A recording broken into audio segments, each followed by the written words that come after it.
오후마다 제가 설교할 때에는 요한복음에 나타난 그 표적에 대해서 계속해서 설교하고 있습니다. 표적은 예수님께서 어떤 분이신지 나타내는 기적입니다. 좀 다르게 표현해 보자면 예수님이 어떤 분이신지 알게 하는 증거 아니면 단서라고도 할 수 있습니다. 저와 여러분이 오늘 함께 읽은 본문에도 예수님이 누구신가에 대한 단서가 나와 있습니다. 그 전에 그 단서를 가지고 범인을 찾아내는 탐정 소설, 영화, 드라마를 한번 생각해 보십시오. 처음에는 그 범인과 별로 상관이 없어 보일 것 같던 사소한 것들이 점점 더 회차를 더해가면서 나중에는 진짜 범인을 밝혀내는 아주 중요한 단서가 됩니다. 그래서 훌륭한 작가라면 이 일들을 잘해야 됩니다. 처음에는 별것 아닌 것처럼 보여주다가 점점 더 그것이 진행되면서 이 범인이 이 범인이라는 것을 알려줄 수 있는 단서, 잘 숨겨놓고 잘 보여주는 것이 작가가 해야 되는 일입니다. 근데 만약 우리가 이 소설이나 영화를 볼 때 처음부터 범인이 누구인지 이 단서를 통해서 너무 쉽게 안다면 그런 영화나 드라마, 소설을 보는 재미가 하나도 없습니다. 처음에 보여주기는 보여주지만 어렴풋하게 아니면 흐릿하게 아주 짧게 보여줘서 그 단서를 주기는 주지만 범인을 잘 보지 못하게 하는 것이 세상 사람들이 만든 그런 추리 소설이나 영화의 재미라고 한다면 요한복음에서는 오히려 예수님이 누구신지에 대한 단서를 너무나 정확하고 명확하게 보여주고 있습니다. 요한복음에 그냥 들어간 단어나 문장은 하나도 없는 것 같습니다. 사실 그 뜻을 하나하나 다 찾아서 우리가 해석해 본다는 것이 벅찰 정도로 너무나도 많습니다. 요한복음에서 또 오늘 말씀에서 예수님이 어떤 분이신지에 대한 단서를 알려주는데 저와 여러분이 이것을 하나하나 살펴보며 예수님이 누구신지 깨닫는 그런 시간들이 되기를 바랍니다. 먼저는 지금 사람들이 모여있는 날에 한번 집중을 해보겠습니다. 그것도 하나의 단서인데 지금 사람들이 예수님께 모여왔습니다.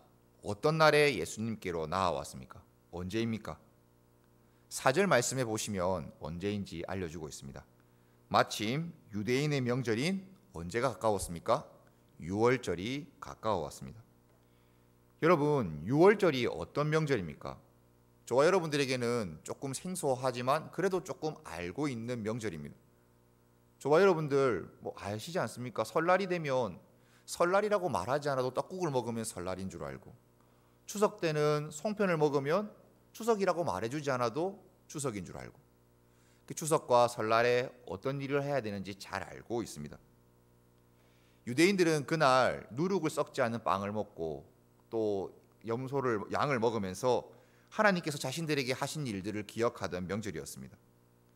애굽의 종살이에서 자신들을 건져내 주시는 날. 그래서 그 6월절이란 이름은 넘어가다, 통과하다라는 뜻을 가진 그 출애굽 전날 밤 마지막 재앙, 그 죽음의 사자가 그 재앙을 넘어가서 구원하고 구원받은 것을 기념하던 그런 절기였습니다. 유대인들에게 가장 큰 명절 아니겠습니까? 자기 백성들이 노예였다가 풀려나서 하나님의 땅으로 갈 수 있는 그 첫 번째 일이 일어난 때. 그런데 이 명절이 점점 더 세월이 지나갈수록 더 많은 의미들이 쌓여갔습니다. 이 6월절은 하나님이 우리를 하나님 백성 삼아주신 날이다. 하나님이 우리에게 가나안 땅을 허락해 주셔서 우리를 하나님 백성으로 살게 해주신 날이다. 그래서 그날을 기념하고 기억하던 날이었고, 지금 예수님 당시의 사람들은 거기에 한 가지를 더 포함해서 그날을 기억하고 기념했습니다. 무엇이냐면 로마의 압제로부터 하나님께서 다시금 우리를 노연하게 하는 것. 로마에 지금 우리가 노예처럼 있는데 다시 한 번 더 하나님께서 우리를 구원해 주시기를 기대하는 날이 바로 6월절이었습니다. 요한은 예수님께서 5천 명을 먹이신 이 사건이 지금 6월절에 일어난 일이라고 합니다. 6월절이라고 강조하면서 요한은 우리에게 예수님이 어떤 분이신지 발견하기를 원하고 있습니다. 많은 사람들이 지금 들판, 광야라고 부를 수도 있는 곳에 모여 있습니다. 그리고 예수님이 이 많은 사람들을 뭔가 기적과 같은 능력으로 먹이고 계십니다. 6월절, 그리고 광야, 수많은 사람들, 그리고 먹이시는 것, 이것들을 종합해 보면 지금 예수님이 어떤 음식을 먹여주신다고 여러분들은 생각이 드십니까? 광야에서 출애굽한 이스라엘 백성들이 그 광야를 다니면서 먹었던 음식이 떠오르시진 않습니까? 하나님께서 기적적으로 주신 만나가 지금 여기서 우리는 자연스럽게 떠올라야 했습니다. 광야에서 이스라엘 백성들은 불평합니다. 먹을 것이 없어서 우리가 여기서 죽게 생겼다. 하나님 우리를 기껏 구원해 주신 것 같았는데 알고 보니까 여기서 죽이려고 하시는구나. 우리가 먹을 것이 없습니다. 그런데 하나님께서 그들에게 만나를 먹이십니다. 그들이 심거나 그들이 뭔가 수고하거나 그들이 아무런 것도 없이 그냥 거두기만 하게 되는 만나를 매일 아침이면 기적적으로 그들의 진영 곁에 있게 하셨습니다. 그리고 그 만나는 그들이 출애굽해서 가나안 땅에 들어가 첫 소산을 먹을 때까지 끊임없이 빠짐없이 주어지는 생명의 근원이 되어 주었습니다. 만나, 하나님의 기적과 같은 능력으로 그들에게 주어진 음식. 그 백성들이 먹고 생명을 얻어서 하나님 백성으로 살아갈 수 있는 힘을 얻었던 그 음식이 지금 예수님을 통하여서 지금 이 자리에서 유월절 날 수많은 사람들을 모여있는 5천 명이나 되는 사람들에게 먹여지는 일이 나타나고 있습니다. 이를 통하여서 예수님의 능력이 나타납니다. 예수님이 어떤 분이신지 우리가 알 수 있습니다. 하나님이 만나를 그 백성들에게 먹이신 것처럼 예수님이 자기를 따르는 사람들에게 이 생명의 떡들, 그러니까 물고기와 보리떡으로 먹이시는 것을 보여주며 예수님이 하나님과 같은 능력을 가지신 하나님이 이 땅 가운데 나타나신 분이시라는 것을 보여주고 있습니다. 또 다르게 보여주는 것이 하나가 더 있다면 지금 유월절이 새롭게 일어나고 있다. 그러니까 구원의 때가 예수님을 통하여서 다시금 일어나고 있다는 건 역시 보여주고 계십니다. 지금 만나와 같은 놀라운 기적의 음식을 먹음으로써 지금 하나님께서 다시 한 번 더 이 유월절과 같은 일을 하시며 우리 백성을 구원해 주시겠구나라는 것을 이 백성들은 느끼고 있는 것입니다. 물론 예수님께서 의도하신 바는 그냥 단순히 로마뿐만 아니라 죄와 사망에서 구원하시는 것까지 포함하고 있습니다. 일단 우리가 예수님을 구원자 그리고 하나님께서 하나님의 능력으로 그 일들을 하고 계시는 분이신 것을 알고 다음 단서로 한번 넘어가 보겠습니다. 유월절 다음에 나오는 단서는 사람들이 예수님을 선지자라고 부르고 있는 단서입니다. 14절 말씀을 보시면 그 사람들이 예수께서 행하신 이 표적을 보고 말하되 이는 참으로 세상에 오실 그 선지자라 하더라. 여러 명의 선지자가 아니라 약속된 그 말씀에 나와 있는 선지자라고 합니다. 이 선지자는 말씀을 전하며 하나님의 백성들을 구원할 선지자라고 합니다. 신명기 18장 15절 말씀에 그 선지자에 대해서 좀 더 자세히 얘기하고 있습니다. 내 하나님 여호와께서 너희 가운데 내 형제 중에서 너를 위하여 나와 같은 선지자 하나를 일으키시리니 너희는 그의 말을 들을지니라. 모세가 이스라엘 백성들에게 하는 말입니다. 모세는 선지자입니다. 하나님의 말씀을 증거하는 선지자이긴 했지만 하나님의 백성을 구원해내는 구원자이기도 했습니다. 하나님의 일을 대신하며 구원해내는 구원자. 모세와 같은 선지자, 그런 구원자와 같은 하나님 말씀을 전하는 자가 일어나서 이스라엘을 구원한다고 되어 있습니다. 지금 그 일이 예수님에게 그대로 해당되지 않습니까? 예수님이 오셨을 때 이스라엘 백성들의 상태가 이렇습니다. 로마 제국이라는 나라의 포로와 같은 상태로 있었고 노예로 있었고 그들은 계속해서 힘들어하며 종살이하는 자들, 포로 상태에 있다고 자기를 스스로 생각했습니다. 유월절이 될 때마다 얼마나 많은 구원자를, 선지자를 기다렸겠습니까? 우리에게도 모세와 같은 선지자가 있어 우리를 구원해줄 그 선지자를 그들은 기다렸습니다. 그런데 오늘 말씀을 보시면 그 선지자, 모세와 같은 선지자가 바로 예수님이신 것을 보여줍니다. 예수님은 모세와 같이 말씀으로 그들을 먹이실 뿐만 아니라 그들을 종되었던 곳에서 해방시키시는 그런 구원자이심도 오늘 보여주고 있습니다. 이렇게 유월절 그리고 많은 사람들을 먹이시는 일, 예수님을 그 선지자라고 부르면서 그곳에 있던 사람들은 추리를 하기 시작합니다. 이 일을 하시면 예수님이 우리에게 어떤 분이신가? 그런데 아쉽게도 조금 앞서 나가고 있습니다. 영화나 소설에서 작가가 의도하는 것보다 훨씬 더 많이 앞서서 생각을 해버린다면 그것은 작가의 의도와 많이 벗어나는데, 예수님께서 원래 하시고자 하는 그 하나님의 뜻에서도 조금 더 앞서 나간 느낌이 있습니다. 그들이 어떻게 앞서 나갔냐면 예수님을 왕으로 모시려고 합니다. 왕으로. 생각해보면 예수님을 왕으로 모시려고 하는 그들의 추리, 그들의 생각들이 너무나 당연한 반응이지 않습니까? 자기들은 포로 상태에 있고 자신들을 구원해 줄 선지자를 기다렸습니다. 그런데 예수님께서 지금 오셔서 하는 일들이 무엇입니까? 그 단서에 맞게 구원자와 같이, 선지자와 같이, 하나님께서 먹이시는 것과 같이 먹이면서 그 왕과 같이 지금 행동을 하고 계시니까 당연히 예수님을 왕으로 모시는 것 틀린 것이 아닙니다. 왕으로 모셔야 마땅합니다. 근데 오늘 말씀해 보시면 예수님께서 그들이 자기를 왕으로 삼으려고 하는 그들의 생각들을 아시고 산으로 가십니다. 그 자리를 피하신 겁니다. 도망치신 겁니다. 예수님이 왕으로 이 땅 가운데 오신 거 맞고 그 사람들이 예수님을 왕으로 모시려는 건 맞는데 왜 지금 그들을 뿌리치고 도망가시는 겁니까? 그 이유는 이것입니다. 자신이 왕이 맞기는 맞는데 지금 자기를 왕으로 삼으려고 하는 사람들이 원하는 모습의 왕과는 전혀 다른 왕이었기 때문입니다. 그 당시 사람들은 독립투사를 원했습니다. 강한 지도력과 군사력을 가지고, 강한 능력을 가지고 사람들을 모아서 로마로부터 자신들을 구원해 줄 영웅을 바랬습니다. 무력으로 승리하여서 자신들을 다시 한 번 더 하나님 백성처럼 살아가게 해주는 자들을 원했습니다. 예수님이 왕으로 오셨고 하나님의 나라를 이루려고 하시니 예수님이 바로 그런 자인 것 같습니다. 그러나 예수님은 그들이 원하는 방식으로 하나님 나라를 이루고 그들을 구원하시려고 하시지 않았습니다. 전혀 다른 방법으로 하나님 나라를 이루시고 그들을 구원하려고 하십니다.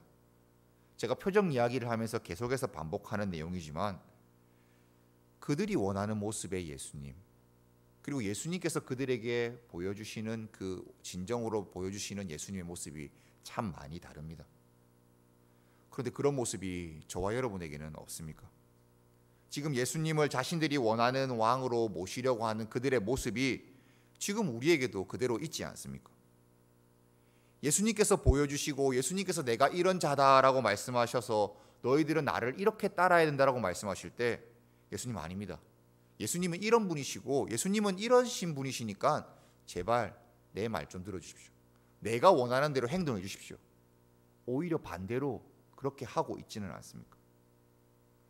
그런데 이렇게 한다면 예수님을 왕이라고 고백하기는 하지만 그건 예수님을 진정으로 왕으로 모시는 것이 아닙니다. 말은 왕이라고 하는데 그 말로는 왕이라고 하면서 사실은 그 왕이라고 부르지만 예수님을 왕이 아니라 종처럼 만드는 겁니다. 어쩌면 이게 조롱일지도 모르겠습니다. 예수님을 십자가에 죽이기 전 그 사람들이 했던 조롱을 한번 생각해 보십시오. 유대인의 왕이여, 유대인의 왕이여, 우리 왕이여 라고 그들이 외쳤지만 그건 진짜 왕으로 외친 것이 아니지 않습니까? 조롱이었습니다. 무시하고 조롱하고 낮추는 말이었습니다. 마찬가지지 않겠습니까? 우리가 예수님을 왕이라고 말은 하지만 왕이신 그분의 생각을 다 무시해버리고 내가 원하는 대로 해달라고 그 왕이라고 부르면서 높여 치켜 세워주는 것, 그것 조롱 아닙니까? 우리의 생각대로 왕이 움직여달라고 말하는 것, 그거 조롱 아닙니까? 왕이라고 말하지만 사실은 내 종처럼 부려먹는 거 아닙니까? 그게 무슨 말입니까? 사실 말이 안 되는 말입니다. 그런데 우리가 이 말이 안 되는 말을 자주, 가끔, 그리고 아주 많이 하고 있습니다. 오늘 표적 이야기에서 우리는 예수님이 왕이시라면 그 왕을 왕으로 모셔야 된다는 것을 다시 한 번 더 발견합니다. 요한복음을 기록한 요한은 이 말씀을 통하여서 우리에게 말하고 있습니다. 유월절, 많은 사람의 숫자를 먹이시는 사건, 그리고 선지자, 이 이야기를 통하여서 예수님이 어떤 분이신지 우리에게 알려주고 계십니다. 마음을 다해서 이 말씀을 듣고 계시는 성도 여러분, 5천 명을 먹이시는 이 예수님의 사건을 통하여서 알 수 있는 그 예수님은 누구십니까? 예수님은 왕이십니다. 우리를 하나님 나라로 인도하시는 그 새로운 선지자 모세이십니다. 그리고 우리를 구출해 주시는 구원자이십니다. 예수님은 저와 여러분을 죄와 사망에서 구원해 주시는 그런 분이십니다. 우리의 사단에서 포로 상태에 있는 사람들을 구원해 주시고 그들이 출애굽에서 가나안 땅에 들어가는 것처럼 우리를 의와 생명의 나라로 옮겨 주시는 분이십니다. 그 증거로 만나를 주십니다. 하늘의 신령한 음식을 그들에게 주십니다.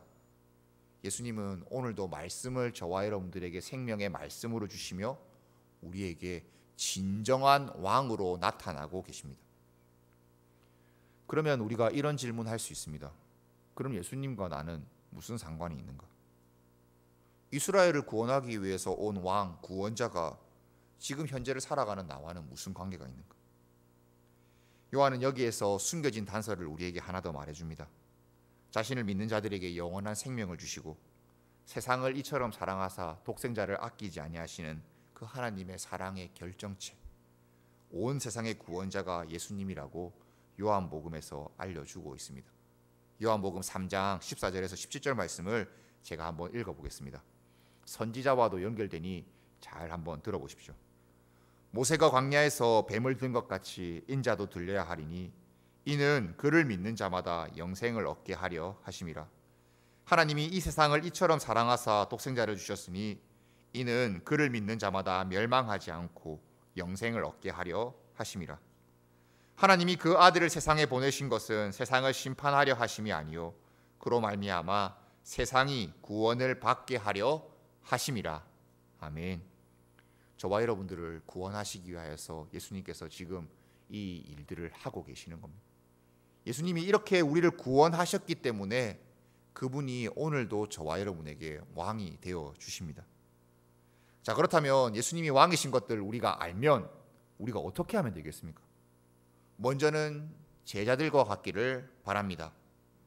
이 빌립과 안드레는 자신들이 무엇을 해야 될지 정확하게 알지 몰랐습니다. 그렇지만 조그만한 소년이 가지고 온 빵과 물고기를 가지고 예수님께 나아갑니다. 어떤 일이 일어날지 정확히 알지 못합니다.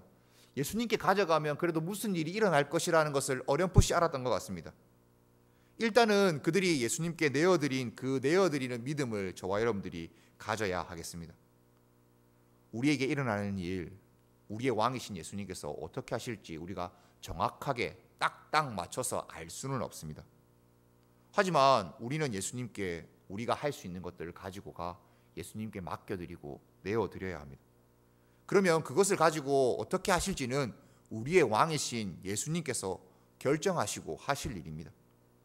우리가 무엇인가 다 맞게 떨어지는 것을 바라면서 내어놓는다면 그것은 앞서 말씀드린 것처럼 예수님을 왕으로 모시는 것이 아니라 예수님을 우리의 종으로 삼는 것에 불과합니다. 예수님께 왕이신 그분께 우리가 가진 것들 내어놓으십시오. 그리고 기도하십시오. 그분이 우리에게 어떤 일들을 하실지 우리가 생각지도 못할 그 놀라운 일을 하실 때 그것이 하나님의 일이라는 것을 믿을 수 있는 믿음을 가지게 해달라고 여러분들 기도하십시오. 그리고 기도하시면서 그 예수님께서 하실 일에 동참하시기를 바랍니다. 또 나아가서는 예수님을 자기들의 마음대로 왕으로 모시려고 했던 사람들과는 달라야 합니다. 예수님이 왕이시라는 것 알고 예수님이 능력이 있으신 분이라는 것을 아는 우리는 가끔 예수님을 나만의 왕, 내 일만 해주는 왕으로 생각할 때가 많이 있습니다. 왕이신 예수님께 맡겨드리지 않고 예수님의 능력이 있으시니까 내 일만 지금 당장 내 일만 해결하려고 예수님을 왕으로 모시는 척합니다. 예수님을 진정한 왕으로 모시기 위해서는 그런 우리의 마음들을 버려야 하겠습니다. 참되게 백성이 되어야 하겠습니다. 예수님께서 어떠한 일을 하실지 기대하시면서 모든 것을 내어드리는 저와 여러분들이 되기를 바랍니다. 5천 명을 먹이신 이 표적을 통하여서 예수님은 우리의 왕이신 것, 그리고 진정한 왕이신 것을 다시 한 번 더 우리에게 알게 하십니다. 그리고 그분은 우리를 사랑하셔서 우리를 먹이시는 생명의 떡이시기도 합니다. 이 놀라운 생명의 떡은 우리가 말씀을 통하여서 먹습니다. 주일 나와서 예배를 드리며 하나님의 말씀을 듣고 여러분들이 기도하시며 듣는 또 드라마 바이블을 통하여서도 듣고, 여러분들이 매일 큐티하는 것에서도 듣고, 그냥 하나님 말씀을 폈을 때 읽고 내려가면서도 우리가 먹는 것이 이 생명의 떡 말씀입니다. 사람을 살리는 생명을 주시는 그 말씀을 여러분들 많이 드시기를 축복합니다. 그 말씀을 많이 드셔서 그 생명으로 우리의 왕이신 예수님께서 하실 일들 감당하시기를 바랍니다. 오늘 제가 하나님께 받아 나누어 드리는 이 말씀이 이번 한 주 우리의 삶을 살아가시는 성도 여러분들의 그 생명의 떡이 되기를 축복합니다. 하나님께서 우리의 진정한 왕이십니다. 그리고 우리에게 진정한 생명을 주시는 분이십니다. 이 사실을 믿으시며 하나님을 왕으로, 그리고 그분이 주시는 말씀을 늘 가까이 하시고 먹고 살아가시는 저와 여러분들이 되기를 주님의 이름으로 축복합니다.